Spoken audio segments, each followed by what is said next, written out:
Buenos días a todos. Me pasé un buen rato pensando qué iba yo a decir. Y escribí varias páginas y las tachoné, etc. Finalmente dije, bueno, yo tengo un artículo que yo escribí sobre danzaterapia y psicoterapia corporal. Voy a leerles partes de ese artículo. Si les aburre, me lo dicen, por favor. ¿Sí? Creo que es bastante sencillo y accesible, pero si hubiera algo que les pareciera molesto y aburrido sobre todo y no entendible, levanten la manita y no sean penosos, me dicen, ya, párale, no me gusta.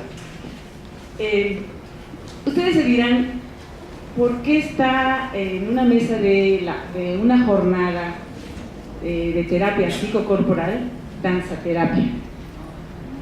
Bueno, yo les contestaría, en efecto la danzaterapia es muy vasta, pero se divide en dos. Hay dos líneas de trabajo en la danzaterapia. Una de las líneas es la que se va por el arte, por la danza, y muchas veces no hacen terapia. Y hay otra línea en donde sí se trabaja con psicoterapia, en donde sí se utilizan términos psicológicos y herramientas psicológicas para el trabajo en la danzaterapia. En ese rango, en el rango de la danzaterapia unido a la terapia, están una línea junguiana y una línea reichiana. La danzaterapia que se enseña básicamente en Casa del Movimiento está basada en el lado de Reich, y les voy a contar por qué. Uno de los postulados de la psicoterapia corporal es que la vida es energía. Sigmund Freud fue el primero que trabajó el tema de la energía del cuerpo humano en el terreno de lo psicológico. Freud creía que los síntomas histéricos eran una forma anormal de excitación energética. ¿Se va entendiendo? ¿Sí? En los inicios del psicoanálisis comprendió esta relación fundamental. Si la energía emocional que acompañaba al problema fuese descargada, el dolor físico no tendría lugar. En los años subsiguientes se volcó al estudio de la energía física. En 1894 llegó a hablar de la excitación emocional, entre comillas, como capaz de aumentar, disminuir, desviar, descargar y que se extiende por las líneas de la memoria como una carga eléctrica de la superficie del cuerpo. A tal energía la identificó como de naturaleza principalmente sexual. Se propagaba en la superficie del cuerpo y se concentraba en zonas que no son sexuales, y la llamó líbido. Desgraciadamente Freud dejó inconclusa esta su teoría de la libido y se concentró más en desarrollar el psicoanálisis hacia un rumbo donde más bien apoyó una psicología del ego.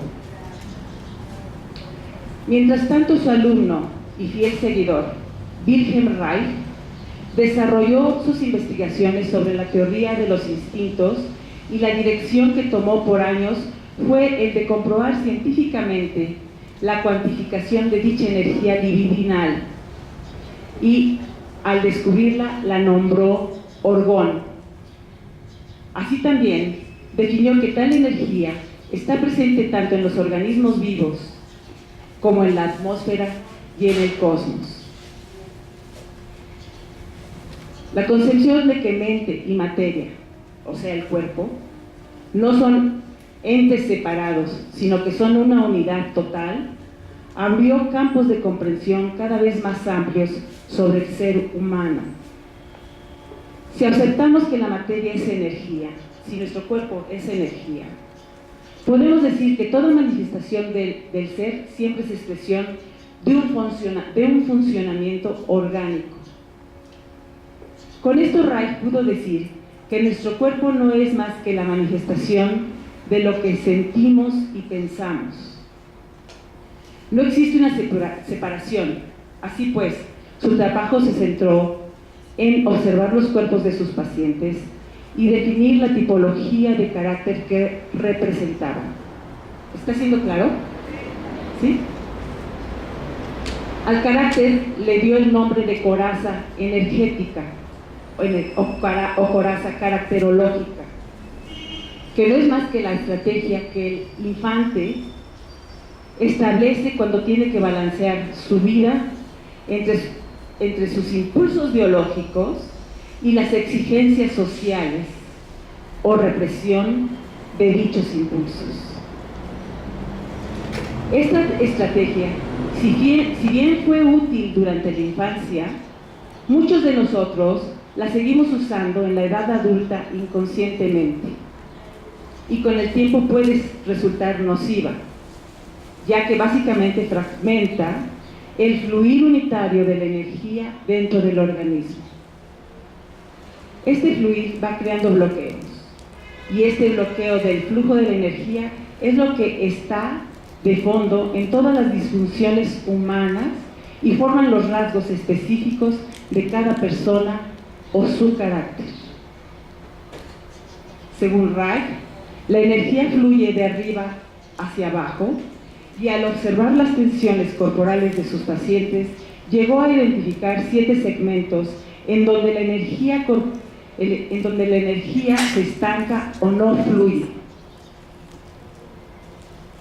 y se plasman de modo horizontal formando anillos de coraza. O sea, la energía fluye verticalmente y de repente se estanca en una parte según la herida que sufre el infante. Digamos, si el infante sufre la herida en el momento en que está siendo concebido y en el útero de la madre siente rechazo o siente frialdad de parte de la madre, se le va a crear una coraza o un estancamiento de energía en esta zona, en la zona ocular. Y así, en las distintas etapas de su crecimiento del infante, se van creando corazas, ya sea en la etapa oral, las corazas son 7, y está en la ocular, la oral, la cervical, la pectoral, la diafragmática y la abdominal.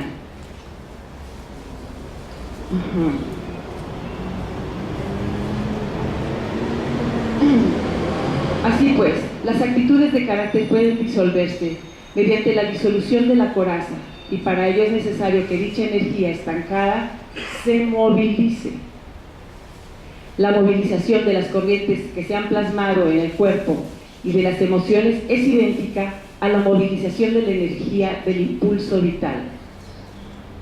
El movimiento del protoplasma posee una expresión en el sentido de una emoción, y la emoción o expresión de un organismo está ligada al movimiento,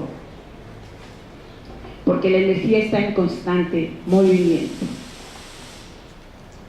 Sobre esta base, Reich trataba a sus clientes y utilizó técnicas de respiración y movimientos, logrando que sus pacientes entraran a su inconsciente y revivieran y expresaran dolores y sufrimientos instaurados en su cuerpo.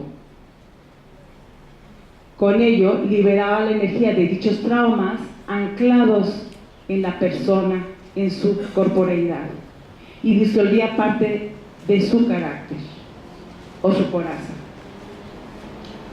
Uno de los seguidores de Wilhelm Reich, Alexander Lowen, creador de la bioenergética, desarrolló una serie de movimientos y ejercicios de desbloqueo de la energía en la coraza caracterológica. El método de danzaterapia, basado en la psicoterapia corporal, trabaja sobre el recuperar el fluir natural de la energía. Por lo tanto, trabaja sobre los segmentos corporales o contracturas crónicas del cuerpo. El método se basa sobre el modelo básico de Wilhelm Reich: crear la tensión, cargar el cuerpo, producir la descarga y finalmente la relajación. Entonces, en Casa del Movimiento hacemos ese tipo de movimiento, un movimiento que está basado en las técnicas que diseñó Wilhelm Reich y luego su seguidor Alexander Lowe. ¿Hasta ahí está claro? Por eso estamos aquí en esta jornada de terapia psicocorporal, porque estamos basando nuestro trabajo en los hallazgos que hizo Wilhelm Reich. Porque muchas personas entienden como terapias corporales todo lo que está relacionado con el cuerpo, pero muchas cosas no están, muchas de esas terapias corporales no están asentadas sobre este trabajo tan importante que desarrolló Wilhelm Reich, un seguidor de Freud, más fiel a Freud que el mismo Freud. Freud en un momento dado llegó a traicionarse a sí mismo diciendo que no era el impulso de vida lo que nos movía o la libido, sino la muerte. Ahí se estaba traicionando a sí mismo. Mientras que Reich dijo, no, yo sigo siendo freudiano, y siguió desarrollando la beta que había aprendido de Freud. ¿Okay? Ahora les voy a contar un poquito las raíces de lo que es danzaterapia o de dónde viene, ¿sí? Hay muy pocos textos sobre danzaterapia en el lenguaje español. La danzaterapia es una técnica de terapia que se ha desarrollado en Europa y en Estados Unidos desde los años 40, de 1940, pero aquí en los países latinos no hay mucha noticia de ello. Soy de las pocas escuelas que ha desarrollado esta técnica. En México hay poquitos, y bueno, yo puedo decir que soy de las únicas que trabaja con el trabajo de Wilhelm Reich, basándome en el trabajo de Wilhelm Reich. Les voy a platicar les voy a relatar de mi artículo una sección que se llama La danza y lo sagrado. Originalmente parece que no había una división entre el movimiento profano y el sagrado. La danza expresaba la relación humana con la creación y con los dioses. Esto, por ende, la hacía mitológica. Se cree que los primeros seres humanos entendieron lo divino imitando los movimientos del orden celestial. El cuerpo, sus movimientos y patrones hacían eco de formas sagradas. Las acciones de comer, o sea, lo cotidiano, lo normal, de beber, respirar, y la sexualidad fueron considerados canales sagrados por donde entraba el poder a la persona. A través de los movimientos de la danza, los misterios de la creación eran celebrados. Las experiencias religiosas más tempranas se dieron físicamente. Literalmente se sentía que la deidad entraba y transformaba al individuo. Por medio de la danza, la persona comprendía a través de la participación directa. O sea, los actos cotidianos eran sagrados, porque en aquel entonces el comer era muy importante. Lograr comer nuestros ancestros, pues era una tarea de toda una comunidad para poder lograr subsistir. Entonces era algo sagrado. En este momento ya no lo consideramos sagrado, comemos automáticamente. No nos damos cuenta a veces qué estamos comiendo, quién lo hizo, cómo llegó hasta nuestra mesa, quién lo elaboró. No le damos el sentido de lo sagrado. Y lo sagrado está lo sagrado está no en los dioses. Creamos un Dios porque es como una manifestación de la energía humana, lo que puede hacer. Eso sería el Dios. ¿Cómo podemos transformar la naturaleza en nuestro bienestar y en nuestra salud? Para nuestro bienestar y para nuestra salud. Eso es lo sagrado. Entonces lo cotidiano se convertía en sagrado. Era sagrado. Que alguien se hubiera ido a conseguir un mamut y comérnoslo, etcétera, etcétera. Dios mío, era un acto mágico, ¿sí? Entonces, la danza giraba en torno de eso. Hacía reverencia y hacía una significación de estos actos cotidianos como algo sagrado. Eso se ha perdido muchísimo en nuestras civilizaciones modernas. Ay, ya quedan 5 minutos. Bueno.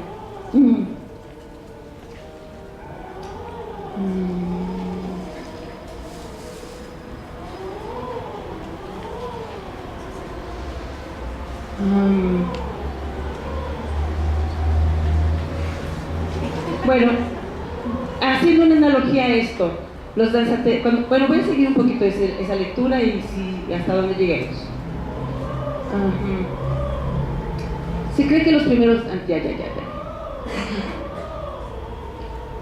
Bueno, la danzaterapia, o el danzaterapeuta moderno, hace énfasis en nombrar la acción. Aunque los movimientos sean vagos o imprecisos, cristalizan como forma,